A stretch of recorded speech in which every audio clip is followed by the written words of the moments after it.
Morning, everyone, and thanks for joining us at the strategic briefing on agentic AI for materials and chemistry, R&D. My name is Mike Connell, and I'm the Chief Operating Officer at Enthought. I'm here with my colleague, Dr. Mike Heiber. He leads our materials informatics and materials science consulting practice as a Director of Professional Services, and will be your presenters today. So for the agenda, we have sort of four topics. One is we'll start with an overview of agentic AI, just to build some shared vocabulary, and then we'll introduce a framework to think about use cases of agentic AI specifically in R&D. And then I will kind of pull focus back and we'll look at some factors related to how to lead successful agentic AI initiatives. That's for leaders. And then we'll end with kind of looking at options for taking action, and then we'll have some time for Q&A. So we're Enthought, for those of you who don't know us, and for the last 24 years, we've been building purpose-built scientific software, leveraging AI and other technologies to accelerate R&D, so you can go from discovery to market faster. We've been doing that since 2001 and have been deeply involved not only in delivering those services to our customers, but also in really helping define what modern computational science is like. Our founder, Eric Jones, was one of the original creators of the original SciPy package that kicked all of this off. And we were the organizational institutional sponsor for the SciPy conference every year. So we've had a very big role in all of that. And we've been building these kinds of scientific AI and machine learning solutions well before generative AI and agentic AI, this modern era, starting with genetic algorithms in his doctoral dissertation way back. During that time, we've built hundreds of enterprise-grade scientific software applications, tools, packages, visualizations, dashboards, all really focused on solving complex challenges in R&D. That's what we do. And in order to do that, part of the challenge is kind of doing the translation between domain expertise of chemistry and other domains, and then translating that into the technology. And so 80% of the people on staff that are delivering solutions are PhDs in a STEM field. And so our technical solutions are really designed and developed by experts who have that depth of expertise there, but are also have a lot of expertise in the technology side. So we all know the world changed 3 years ago, forever, and scientific discovery is also going to change forever as a result of that. I'm showing here a timeline of some of the core key technological advancements that have happened to kind of bring us up to date to where we are today. So I just wanted to walk through those really quickly. We all know ChatGPT 3.5 was launched on the world in 2022 as a chatbot. And I presume everybody here has used that and other similar technologies. So we've kind of had these, each year has had kind of a theme. 2023 was really the year of the multimodal LLM-based chatbot. So we had the text chatbots, obviously, but also started adding imagery. They could both generate and understand or process images, audio files, and so on. So these multimodal LLMs are important for science because so much of our data is not text-based. 2024 was kind of the year of the wrapper. You can think of GitHub Copilot, which was a wrapper around somebody else's LLM. Perplexity is a wrapper around somebody else's LLM. And those are, that's kind of taking the chatbot as the core, and then you're putting an app wrapper around it in order to make it good at a particular kind of activity or task. In the case of coding versus research and so on. In late 2024, we got reasoning models with the introduction of OpenAI's O1 model. And so before that, it was kind of like if you asked it to do something, it was like a student writing an essay one word at a time with no editing. Reasoning models can stop. They can think about the question. They can break it down. They can go and do some search to enrich the question itself. And so they can think about their own work before producing their output. And then all of those technologies are necessary for us to be where we are today. So 2025 has really been the year of the AI agent, which is kind of a tool level technology. And where we're headed is using those AI agents to build more complex agentic AI systems. So that's kind of the end of 2025 and looking ahead. So if you want to skate to where the puck is, that's where it's going to be next. One of the things that's interesting about R&D or relevant to this group is that people have been doing a lot of research on figuring out how is this going to impact society and both financially and in terms of social impact.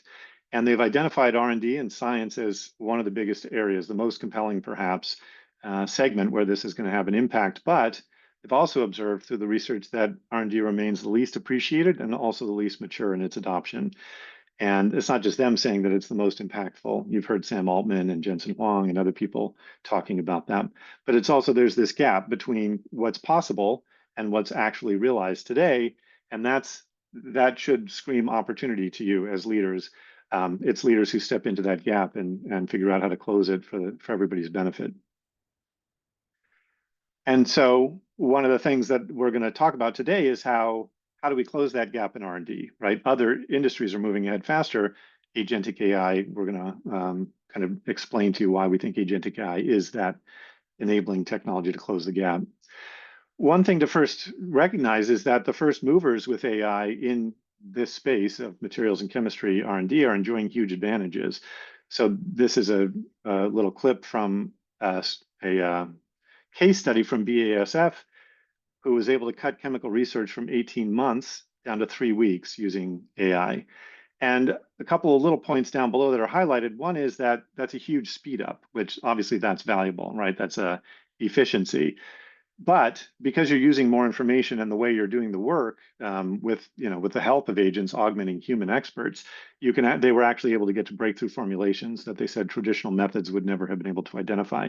And so not only that, but when you're doing the work, you can choose you can capture the value of the efficiencies, but you can also do more, search. You can spend more time searching if you have this dramatic speed up.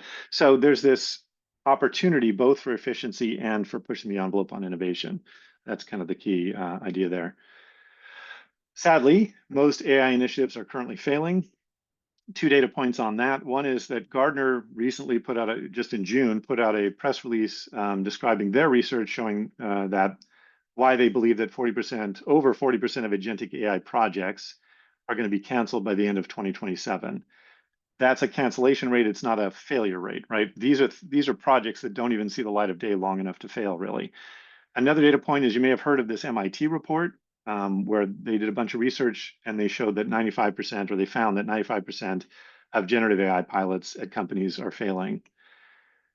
So I just want to kind of back up, and we've been doing this for a long time, and this is not new to AI, this phenomenon of this kind of high failure rate. It's just the latest iteration of an age-old cycle, and we'll give you some insight into why that's happening. But here's a data point to substantiate that, which is that in June 2020, McKinsey was reflecting on 10 or 15 years of digital transformation initiatives, which was a previous technology paradigm shift. And they were finding the same kinds of failure rates, success rates in the single digits, 5%, consistent with what MIT was finding in the current era.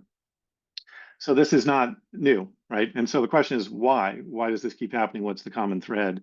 Success is obviously possible. We see cases like the BASF and others, but we also see this very large rate.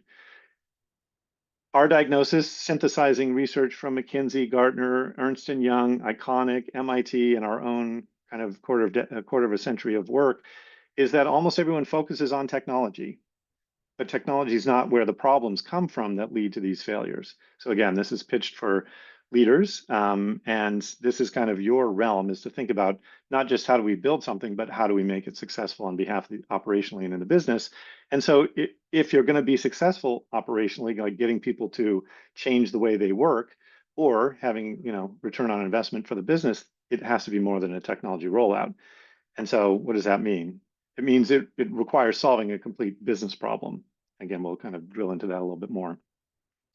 So how I wanted to frame this was to give you a little cheat sheet or a little framework to think about everything that you need to consider in a nutshell, right, in this diagram to lead successful agentic AI initiatives. And so you know what an LLM is. That's a piece of technology. It's a chatbot in the way you encounter it. Typically, that is the brain of an AI agent. That's a technology tool. AI agents are the building blocks for agentic AI systems. That's a technology system. Within that framework is where we can kind of introduce a framework for thinking about specific materials R&D use cases for this kind of AI. And then finally, the last layer is, like I said, it needs to focus on a business solution. Everything up to this point has been technology, right? When you're talking about a business solution, you're talking about a socio-technical system. Of course, it has technology in it, but it also has process in it. It has human beings in it, and there's a lot of other considerations. So if you want to be successful, this is what we find empirically in our work, is that this is kind of the minimum viable toolkit. So that's how I'm organizing today's presentation. All right, so let's talk about what an AI agent is first. I'm going to look at this from two perspectives. One is you can think in terms of like a human being, right, as an organism. We have a structure, we have bones and organs, and they're connected in certain ways. That's the anatomy of it. And then we have functioning. We walk, we talk, we think. That's physiology. So I'll use that language here. So an AI agent structurally is an LLM, and it's like I showed you on the timeline, it's a reasoning LLM, so that's pretty recent. Um, and that is the brain of the agent.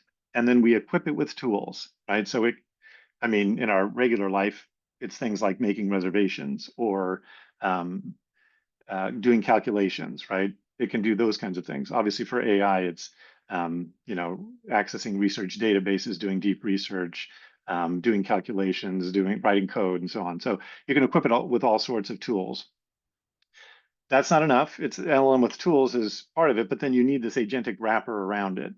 And that's like Perplexity or GitHub Copilot, right? There's a brain in there, but there's an application around that, which is really particularizing it to the requirements of the domain that you're working in or the problem space that you're working in. So an AI agent is really a system that can take goals. It's not just executing tasks, but it can take goals.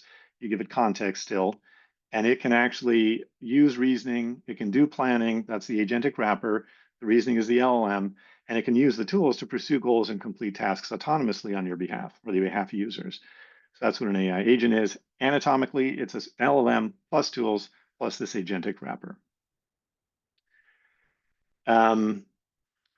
So physiologically or functionally speaking, it's like just-in-time software. This is one way of looking at it, which is relevant to R&D, so that's why I'm highlighting it. So if you think about classical software, you had to kind of write out all the steps, right? Um, to do whatever you're doing. It's like a recipe. And if you have error conditions, you have to think of those and you have to write recipes for those as well. And if you have like edge cases, you have to think through all of those. And that's one of the reasons we don't have good software that covers large parts of R&D workflows. R&D workflows are path dependent, right? The combinatorics of what do I do next are so high that, and there's so much variability between labs, between scientists, even between projects within for a specific scientist. There's so much variability that it's impossible essentially to write software for that. Well, this is why I'm saying now we can start to close the gap between what's possible and what's real, because agents work this way. You give them a goal and you let them figure out how to pursue it. So they take some steps, and if they hit a dead end, they take that as feedback and they say, well, let me rework my plan. Let me try another path. They hit again, they keep working until they find their way to the goal.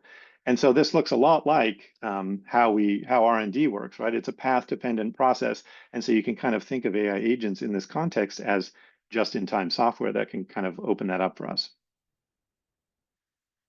All right, another reason that this is timely is because AI, one question we have is, well, how complex of a project can an AI agent handle? And people are coming up with different metrics. I'm not going to interpret this graph in detail, but what it shows is essentially what's the project size, right, in terms of duration? How big of a project can it handle autonomously with some degree of reliability?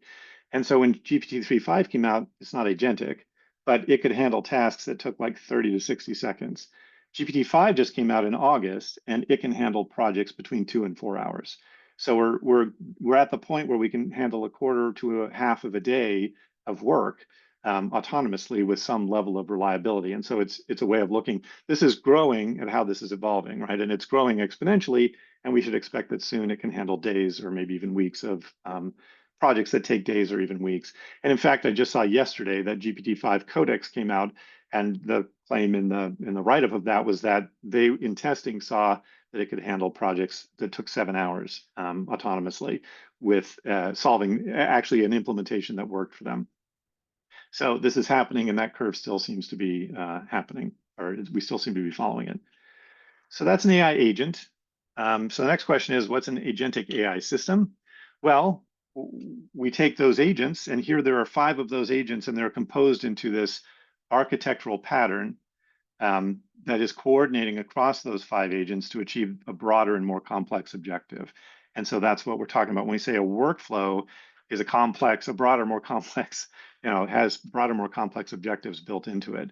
And so one thing that you'll find is that, as I was saying, historically, we haven't really been able to write software for R&D very well. I mean, you've got it for things like a task at a microscope to do image processing or whatever, but you don't have it for larger pieces of workflows the way you do for accounting, for example. And so AI agents, there's a market for. You can go buy those. And they do things like taking notes, or they can do interviews and they can extract the insights and so on. But for these larger, more complex workflows, there isn't a big enough market, for one thing, and there's too much kind of nuance and variability between them. So this is what enables us to start building just-in-time software for R&D workflows. And so the way this works is you have your goals and context still coming in on the left. This one's called a multi-agent pattern. There are other patterns. This isn't the only one. And so the manager agent would then take that goal or goals and would break it down, make a plan, and it would delegate out different subtasks or subproblems to these agents, which typically are specialized for different kinds of problems. So in R&D, for example, one sub-agent, and these agents are just like the agents I just showed you. All 5 of these agents have that same blueprint structurally, right, and functionally. And so one might actually go out and do deep research to generate the research that would be the basis for hypothesis generation. Another one might actually use that research to generate hypotheses. Another one might go out and validate hypotheses. Another one might go out and prioritize the hypotheses based on sort of impact and likelihood of being able to succeed and so on. So they're specialized to different pieces of work. And then they can affect the world through the tools, but they can also produce the outputs that you want. So that's an agentic AI system. And that's why it's enabling technology that can close this gap between what's possible in R&D and what's currently happening. All right, so LLM, AI agent, agentic AI system. Now, one of the things to think about is, okay, how does this connect to what you're doing, right, in materials and chemistry R&D?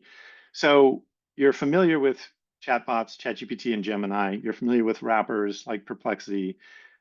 Those are powerful examples. They're useful, they're valuable. People are using them for all sorts of use cases, but they tend to be somewhat incremental. It's a lot of little use cases like writing an email. They're useful for general tasks. They're broad in their applicability across all business functions, right? Everybody can use it to generate emails or certain kinds of research, but they lack domain-specific knowledge. So one of the things that people say to us when we're talking to them is, yeah, I don't see how to put my data into an LLM, basically, is what they're familiar with, and get it to do any useful work in my R&D. Or, yeah, I mean, I don't, so that's the kind of thing, not just put my data in it, but I don't see how to apply it. I tried using it for molecular research, and it's just not very good at that. It doesn't have that domain-specific knowledge out of the box. And so this is where the focus has been, is on horizontal AI for the last, few years. What people are finding is that the real value is in vertical AI, like BASF is doing. And vertical AI is specialized, it's domain-aware systems that are purpose-built for the unique workflows and challenges within a given domain or even within a given organizational context. And so agentic AI is really the enabling technology that enables this vertical approach within R&D.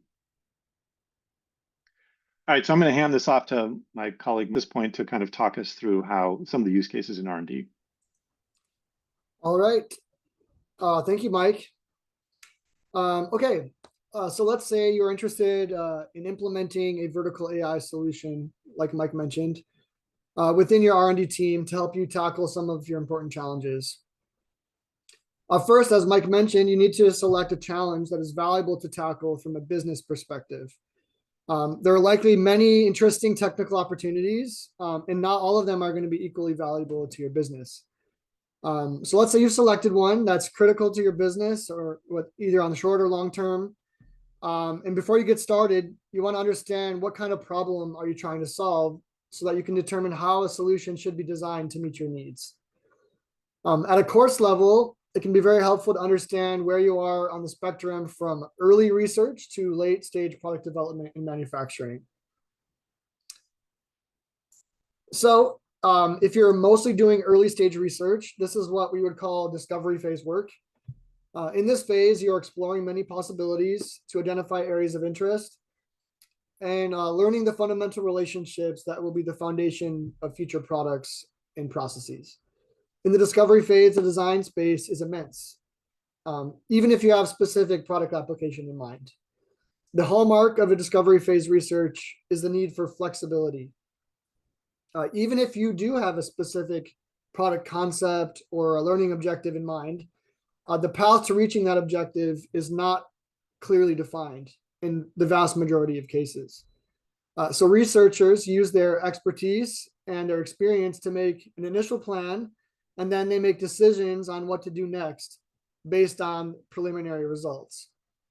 So in the end, these researchers are executing a complex branching workflow with many decision gates through the process, like the diagram here shown on the right, that Mike showed previously.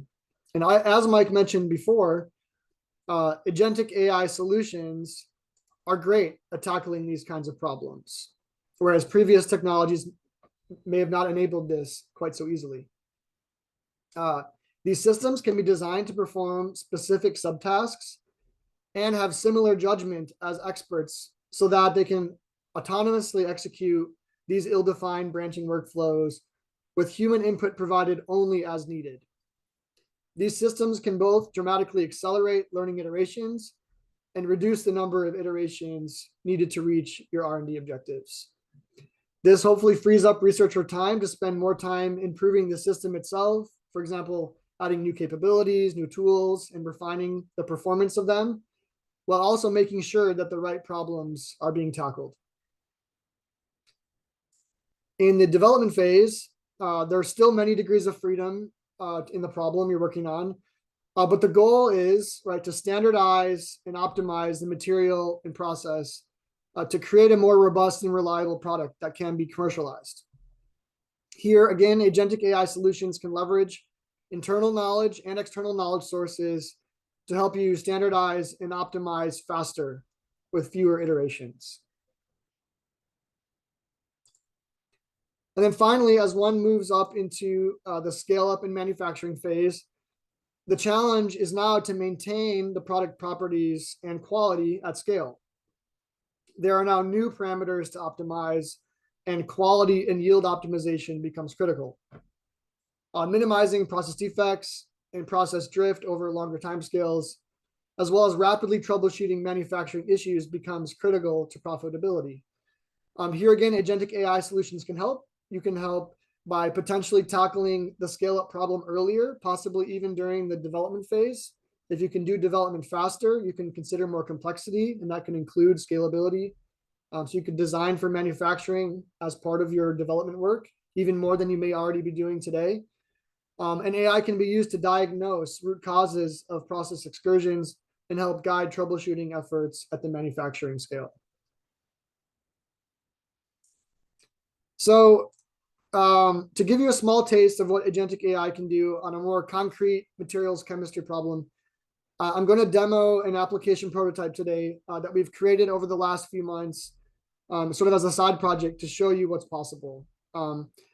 Here today, we've created a molecular design AI assistant that has been designed to support the OLED molecular discovery challenge. So in a typical OLED product development company, they're developing small molecules that have certain optoelectronic properties to go into your devices like your cell phones, your TVs, etc. And in silico screening is a common method for coming up with candidate molecules and filtering them down to a subset that may be worth synthesizing and testing in the lab. However, with an AI assistant, instead of requiring this to be done in a fixed computational pipeline, or only allowing this to be done by expert computational chemists, with an AI assistant, we can make these tools available to molecular design chemists in a flexible way, and we can help them use these tools through their natural domain language. Okay, so as a reminder, we can see here the diagram that Mike showed earlier of a single agent system that uses a reasoning agent here in the middle, right? It's equipped with relevant context about the problem, and it's connected to tools to help perform a complicated R&D task. So in this context, I want to talk a little bit more about context engineering and some of the tools that might be relevant for R&D work.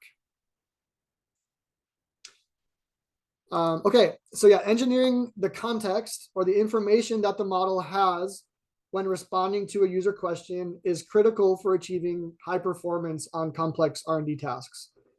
The model's base training provides knowledge about a lot of topics, but the model will struggle on the challenging R&D tasks that are unique to your subdomain, to your company, and to your department and your team, right? There's certain things that the model just can't know because it's not public information. And so to equip the model with this information, you can provide specialized model instructions to tell it how to respond in a more tailored way, and also what else it should know to be able to respond in that way. So all sorts of additional knowledge you can provide to it as a base level through model instructions. Then you can add tools or sub-agents to add additional context in a more dynamic way. Based on the question you have, it will go retrieve additional information and then use that to make its response to you. But in many ways, it's about engineering what context is available to the model at a given time point in your workflow so that it can provide accurate and helpful answers to you as a user. So looking at tools or sub-agents, here are some examples of the kinds of things you might want to connect to your R&D focused agentic AI solution. So we have information and data retrieval tools, things like various kinds of web search to provide external data of literature, patents, other databases, as well as internal databases. You may have other sources around your company of information that are important to you. You can connect these using tools. And then there are also simulations, machine learning, and generative AI tools that can calculate, predict properties, or even suggest molecules for you to try that are likely to meet the stated property goals. And so these will be specialized for the particular kind of chemistry you're working on, the properties you care about, et cetera, so that when you ask questions, it's providing you high quality recommendations at the chemistry level that meets the properties you care about. Then, if you want to dig into other kinds of data, you could have specialized tools that perform detailed raw data analysis to extract further insights from that raw data, that characterization data, et cetera, that you've calculated that you've measured in the laboratory.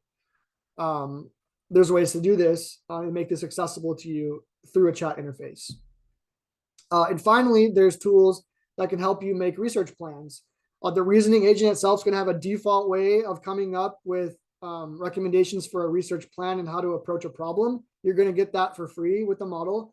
But in many cases, that might not be good enough. It might not be aware enough of a complex constraints and other considerations that make a really good plan for a research plan. And so you can connect more specialized tools or sub-agents that are specialized at this task. For example, that can create a design of experiments for you, that can do Bayesian optimization or active learning, things that can generate and test hypotheses and recommend DOE specifically to test certain hypotheses.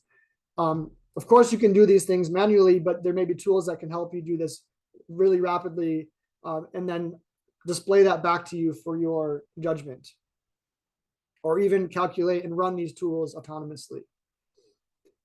In all cases, these tools' job is to calculate and collect information and present it to the model as additional context so that it can recommend to you what to do next. And then you can take action.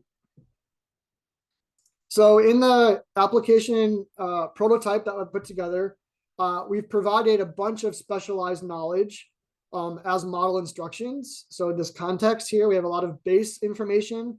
This includes summaries of the latest developments in OLED materials chemistry, along with known best practices and molecular design rules. We've also included information about our internal team structure in our company, in our fictional OLED department, and processes for how do I get help for tasks that the agent cannot perform for me. Who do I need to talk to? In what circumstances will I need to talk to them so that I can navigate not just what the agent does itself, but beyond that to solve the complete problem. We've then connected it to 3 tools. There's a molecular generator tool that suggests candidate molecules. There's an OLED property predictor tool that uses machine learning to predict the properties and synthesis complexity And then finally, PubChem search, which searches the web, right? Connects to the PubChem database and pulls in a bunch of additional information about molecules of interest. Okay, so I will now show a short demo video, and we'll see, you can get a taste of what it looks like. Okay, so here is the molecular design assistant application prototype. We have a chat window interface on the left side and a data visualization area on the right. At the top, we also have some basic information about what this AI assistant can do to orient the user. So as we begin our chat session, it can be very useful to provide additional context about who I am as a user. This can be used to tune the assistant so that it provides more helpful responses to me individually, providing an easy personalization of the chat session. So first, as I get started, I tell the assistant that I'm a new molecular design engineer in our OLED lab. So explain what you're doing when helping me so I can understand and learn more about how to design OLED molecules. Explain how you can help me. Now, this is going to tune responses to be longer and have more detailed explanations of the basic concepts. If instead I were a seasoned OLED molecular design expert, I could tell it that and ask for more concise explanations. Okay, so anyway, this message is sent off to OpenAI's GPT-5 reasoning model, and after a bit of thinking time, it responds to me. In its response, the assistant informs me about what it can do for me, as I asked. It explains that it can work to understand my project goals and constraints, and can then generate candidate molecular structures with their associated SMILES string representation. And then it can predict several relevant electronic properties for those molecules and make recommendations for further computational chemistry simulations that should be performed to help me screen the candidates. Further down, the assistant also says that it can help me rank the candidates and recommend what experiments to do next. Since the assistant cannot run experiments itself, it even tells me who to contact within my organization to coordinate downstream experimental testing. In the future, we could connect this system to automated robotic synthesis, formulation, or testing systems, and the assistant could potentially run those experiments for me. But for now, we'll assume that we'll need to run experiments separately from the system. Okay, so to help me get started, it even suggests practical next steps and of examples of how I can use the assistant. But before I do that, I want to provide some more information about my project goals and learn a little bit more about how to approach the problem. So I tell it my first project is to create a new blue fluorescent OLED emitter molecule. What are some of the design rules used to create molecules? And could you give me some example molecules? And after some thinking again, the assistant tells me a wealth of information about blue OLED emitters, including introducing numerous key design rules. This information comes not only from the model's general knowledge, but again, this has been significantly enhanced by us using model instructions that I talked about earlier. Here at the bottom, the assistants provided me with those example molecules that I asked for in a table. It's even looked up the SMILES string using the PubChem tool. And now I want to inspect the results, right? If I were a very experienced chemist, I could probably just look at the chemical names listed in the first column and immediately see the molecular structure in my mind. But remember, I'm new to this team. And so one powerful capability we've built into the system is the ability to quickly and easily visualize the molecular structures in the drawing tool on the bottom right. So you can click on any SMILES string and you can see the molecule structure show up. And this allows you to see visually the molecule structure in each of the rows for those examples. You can see anthracene, and you can see here now DPA. So let's give the assistant a more complex task. Now I've asked it, filter the examples down to those that are blue and easy to synthesize and rank the top 5 candidates.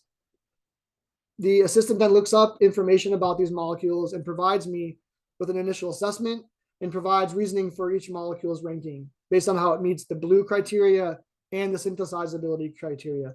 Then it asks me if I would like to compute synthetic accessibility scores and generate quick property predictions. And I confirm this by saying, yeah, calculate that. And then it goes and does that for me. From this, I get an updated table that contains the requested properties. Now, some of you may enjoy looking at numbers in a table, but this table could become quite large. It's going to be difficult to understand this collection of molecules and their range of properties. So to help with this, we've built a simple data visualization tool that allows users to select any of the numerical table columns and then show a histogram on the top right of the screen to give us a deeper look and deeper insight into the data. This is only a simple data visualization example, but you can imagine many different ways that you might want to visualize the resulting tabular data or any other kinds of data that the assistant fetches for you. I personally believe that designing these more complex interactions with data around the user workflow are going to be a critical part of making a highly effective solution that solves the job and that users will actually want to use and adopt in the laboratory. Researchers want to see why, they want to inspect. And so only a chat interface is not going to be sufficient for many different R&D use cases. There needs to be ways of interacting with data deeply for users to trust these systems. And this is within reach with the proper design. So with this AI assistant prototype that I just showed you, we're really just scratching the surface of what's possible here. With a bit more effort, we could attach, a literature search tool, a DFT calculation tool, and many other things, and expand that data exploration interface I just briefly teased to you. Altogether, a powerful agentic AI solution with a tuned multimodal interface, including both a natural language chat interface as well as data visualization and inspection, will be helpful for enabling R&D teams to leverage the power of these technologies while retaining responsibility and ownership of its outcomes. So if the potential of this approach seems powerful to you for increasing your R&D productivity, Mike's going to take over and provide some more advice about how to be successful. So thank you. Thanks, Mike. All right. So bringing us back to the little kind of cheat sheet that I offered at the beginning for leading successful initiatives, we talked about the first three levels: the LLM, chatbot, tech, AI agent technology tool, Agentic AI, which is kind of a technology system. And then the last one is the one we want to kind of add now, which is, I mentioned that you need to focus on a business solution, which is more of a socio-technical system. So the challenge here, as I said, was that almost everyone focuses on technology, but technology is not really where the problems come from that lead to these failures. If you want to succeed operationally and in terms of the business, it has to be more than that, more than a technology rollout. So as a leader, you need to lead a process that really does three things. And this is kind of a distillation of what we find to be the core minimum viable set of things to do to have success with any initiative, really. This is career advice. It applies to the agentic AI space as well. So you need to do the right things, you need to do things right, and then you need to drive adoption. So what does it mean to do the right things? That's really a matter of project selection and prioritization.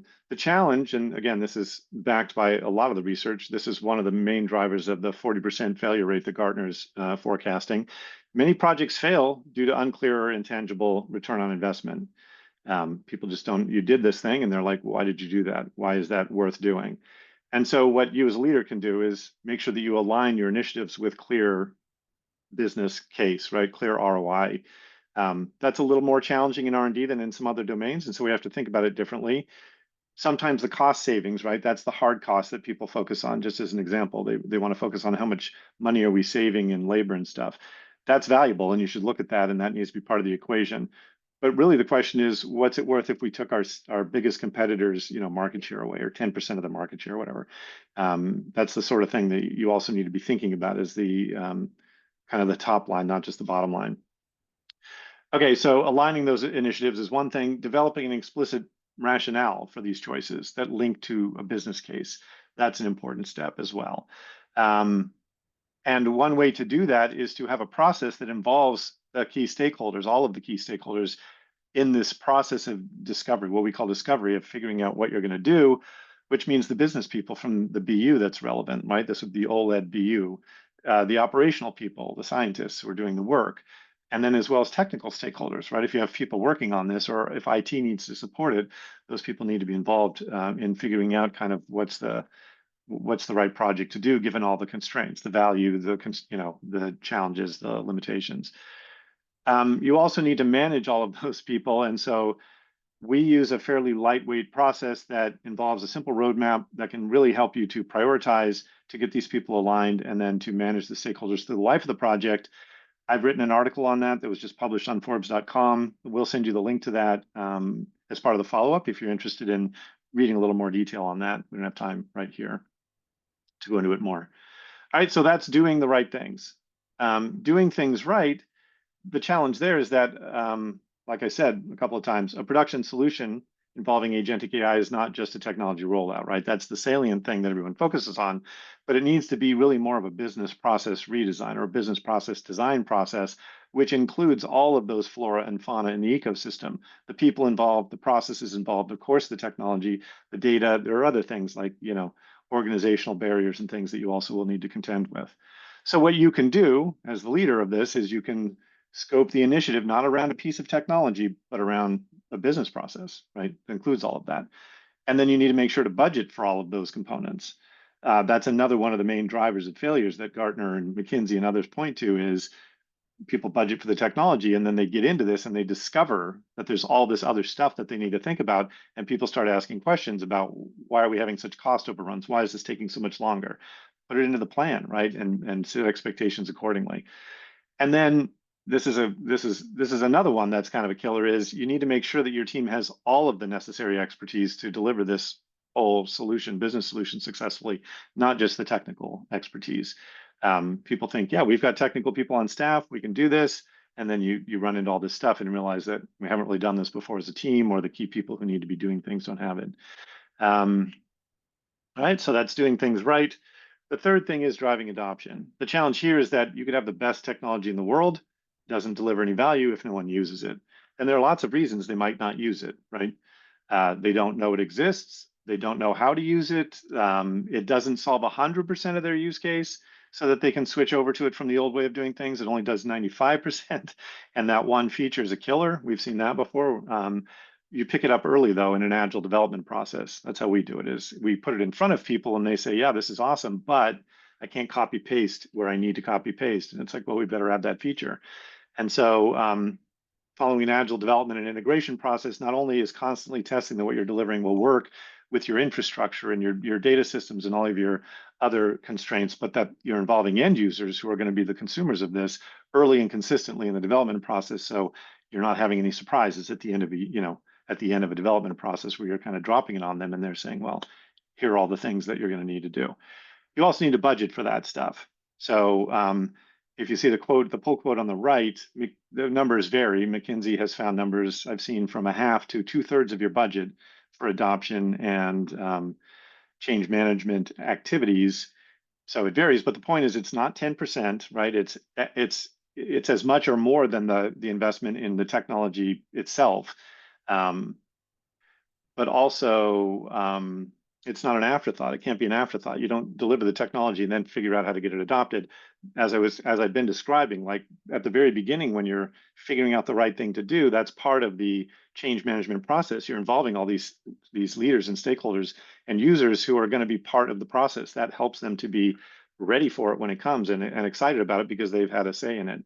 But it also does involve things like the agile development process, but also um, there are some explicit things that you can do at the end, like promoting it, making sure everyone knows where it is, making sure it's easy to access, easy to manage, making sure that they have the training they need to adopt it, right?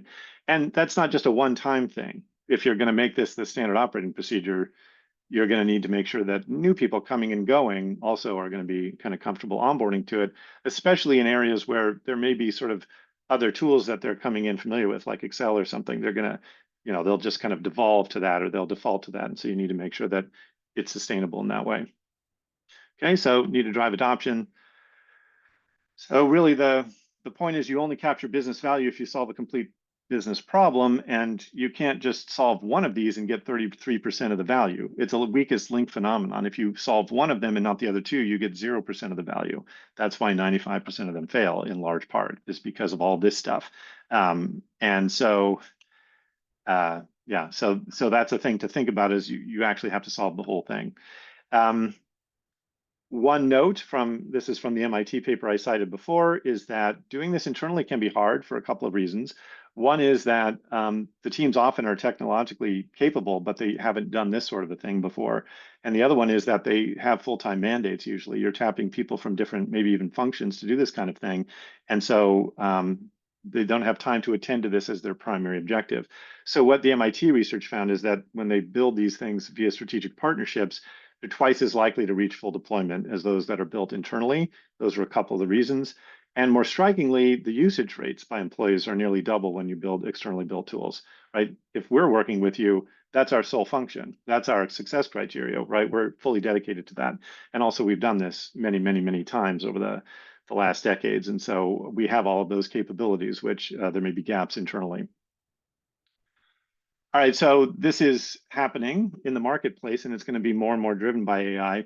One of the things that the Ernst & Young recent kind of research is showing from August is people are kind of waiting. Should I wait and see? Should I, should I do something, do a pilot or something? There's actually a real cost to waiting and seeing, right? The paralysis of the unknown they're claiming is the bigger danger than moving too fast and then having to go back and modify. And I wanted to unpack that a little bit for you, which is there's a hidden element here, which is it's not just about delivering the solution, which it is. That's where the value ultimately comes from. But there's also a learning factor, right? And it's individual learning, but it's also organizational learning. You have to kind of poke the system to figure out where can you do this? What teams are going to be receptive to it? Where is the capability?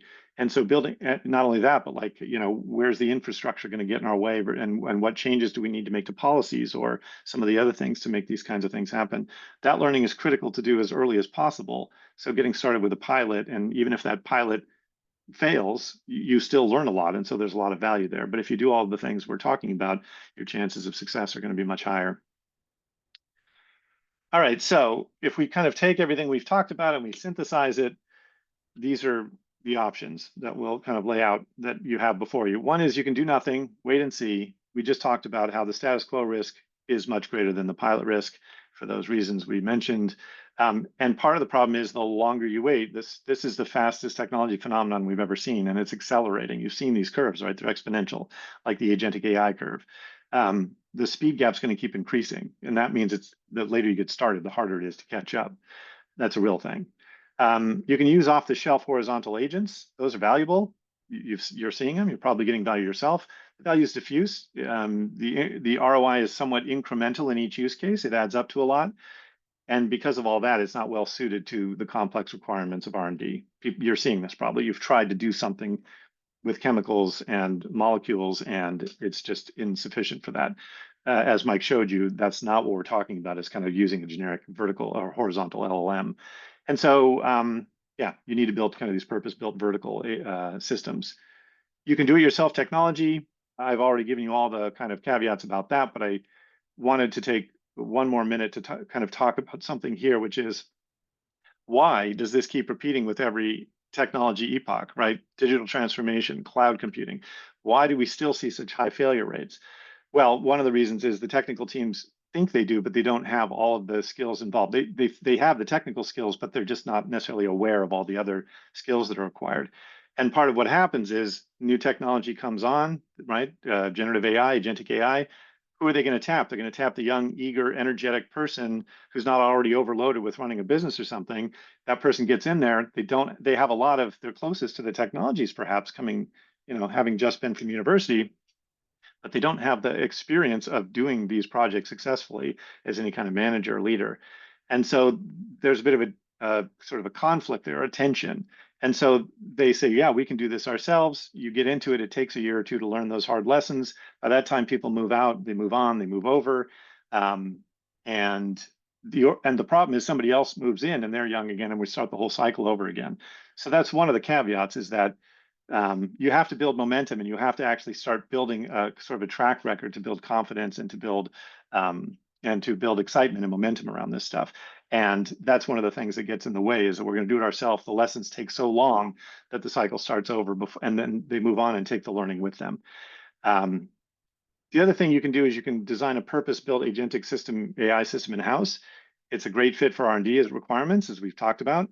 If you have all the requisite capabilities and you have some proof points that gives you confidence that the team can do all that stuff, it's a great option. The complement to that is to design a purpose-built, agentic AI system with a partner.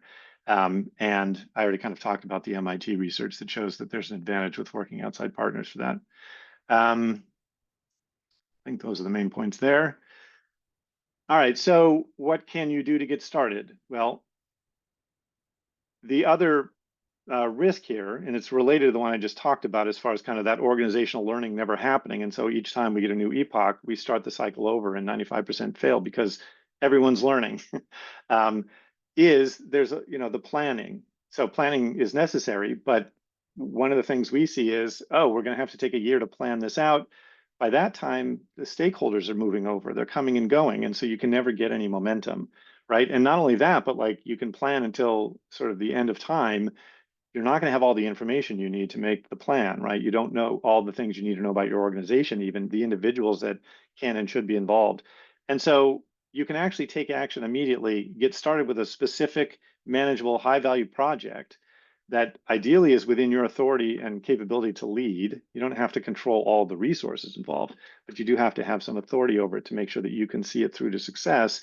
And use that as a way to inform the planning, right? Don't treat a pilot as kind of like we're going to do all the planning and then we're going to do the first thing. We're going to break ground. Treat some of these pilots as part of the planning process, because part of what you need to plan for is like the details of where this can work in your organization. We see this all the time, right? This is a huge failure mode for people. It can derail projects. You can never get momentum. So it's a very real phenomenon. All right, so within that, how do you do that? Well, you could start with a blank page. That's challenging, and it actually requires a whole other level of investment by the company and leadership by more senior people. The safer thing to do to get started is to identify a business process that's delivering value today and frame your priorities around that.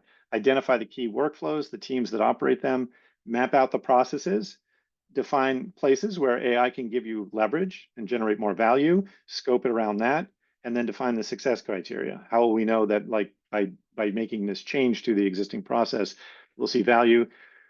Start with a single agent system, right? Control complexity, just like in science, the number of variables, and then expand out from there.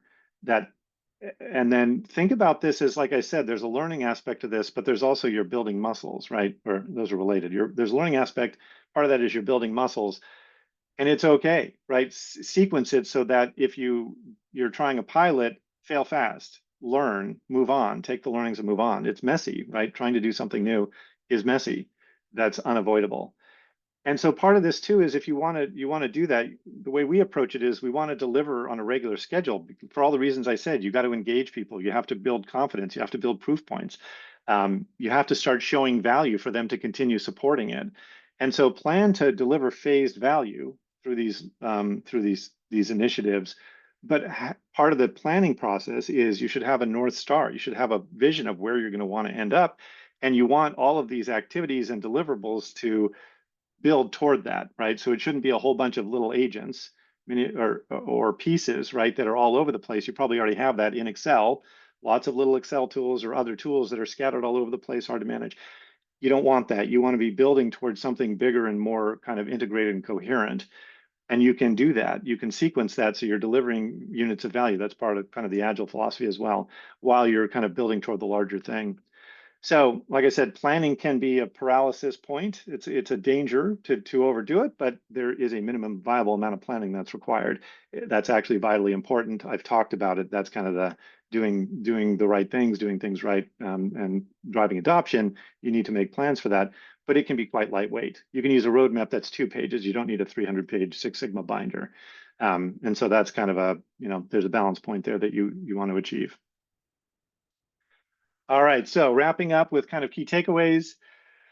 Agentic AI is the fastest moving technology phenomenon that we've ever seen, or generative AI certainly, and the latest phase of that being agentic AI. And the speed gap is widening in real time, and it's more than linear, right? It's kind of exponential. So waiting actually has costs. I hope you've seen that agentic AI offers significant potential in your space in materials and chemistry R&D. BASF is a good example of that. There are many, many more. And then if you can just envision, extrapolate from what Mike Hyber showed you and think about how that could play in your work. currently R&D is lagging in AI adoption, despite the very high potential impact, right? People think it's the highest potential impact. That's a leadership opportunity. It's exactly the sort of thing that the leaders who want to kind of be on the cutting edge or kind of push the envelope, that's what they can step into. And it does require leadership. This isn't something you can just delegate to a technology team or person and say, go build me a thing. It actually requires leadership, as for all the reasons I've described, as you're solving a business problem. And there's lots of different kinds of stakeholders, and there's considerations way beyond the technology. So business alignment, doing the right things, scoping it properly to address the whole business process or problem, all the flora and fauna, people, process, technology, data, et cetera, and then making sure that you're driving adoption explicitly. If you do all of that, you will have a much higher success rate than the average bear. All right, so we do have a few minutes for Q&A now, and we invite your questions.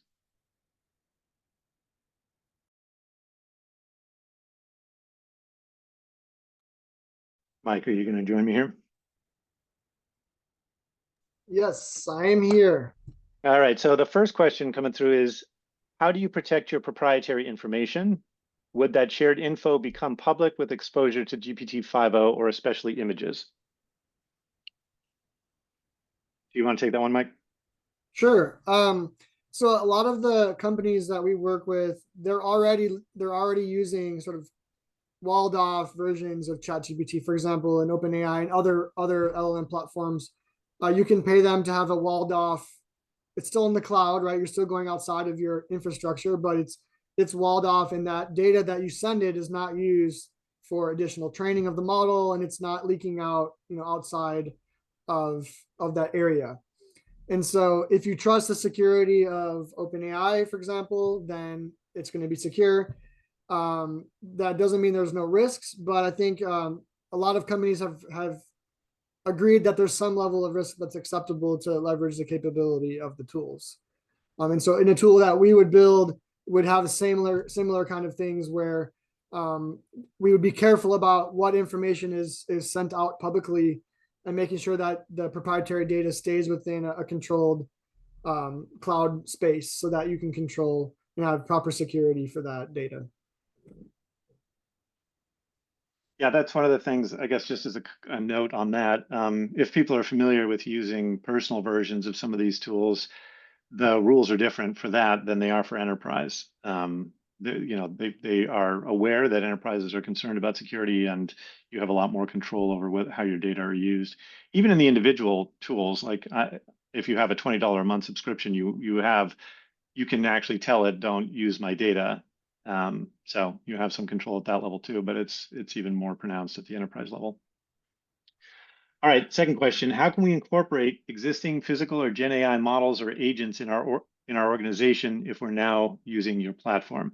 I think that means you have existing pieces of technology which are based on this stuff. How do you incorporate those into a more full solution? Again, Mike, you want to take that one? Okay. Yeah, so I mean, a lot of companies that are doing this, they've already been doing things. They've been dabbling, or they just have tools, right? Like if you're a bigger company, you probably have computational tools already that can be leveraged. So to be clear, Enthought does not sell an LLM platform or an agentic AI platform. We build custom tailored solutions. And so, yeah, in building that, what are the building blocks to that solution? It can be anything. It could be things that you already have. It could be things that we build for you. It could be things that are open source technologies. Again, the goal is to select the pieces that you need to solve the specific problem at hand and get that tool adopted in the workflow.